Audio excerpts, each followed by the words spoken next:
ఉస్తాద్ రామ్ పోతినేని హీరోగా పూరి జగన్నాథ్ దర్శకత్వంలో రానున్న చిత్రం డబల్ స్మార్ట్. ఆగస్టు 15న వరల్డ్ వైజ్ గా రిలీజ్ కానున్న ఈ చిత్రంపై మంచి అంచనాలు ఉన్నాయి. ఇటీవల విడుదల చేసిన పాటలు విశేషంగా ఆకట్టుకున్నాయి. వరుస ఫ్లాపుల్లో ఉన్న పూరి రామ్ ఈ చిత్రంపై చాలా నమ్మకంగా ఉన్నారు. ఇప్పటికే ఈ చిత్రం థియేట్రికల్ బిజినెస్ భారీ స్థాయిలో జరిగింది. రెండు తెలుగు రాష్ట్రాలకు గాను 60 కోట్లకు కొనుగోలు చేశారు హనుమాన్ చిత్ర నిర్మాత నిరంజన్ రెడ్డి. అయితే ఈ సినిమా నైజాం విడుదల విషయంలో ఇంకా క్లారిటీ రాలేదు.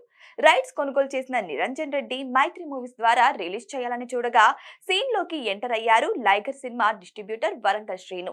నైజాం తన కాకుండా ఎవరికి ఇచ్చినా ఒప్పుకునేది లేదని అన్నారు. ఈ నేపథ్యంలో 20% కమిషన్ బేసిస్ మీద వరంగల్ శ్రీను పంపిణీ చేసేందుకు చర్చలు జరిగాయి.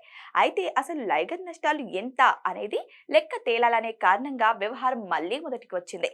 దీంతో లైగర్ నిర్మాతలైన చార్మి, పూరి జగన్నాథ్ ముంబై నుంచి హైదరాబాద్ కు వచ్చి సమస్యను పరిష్కరించినట్టుగా సమాచారం.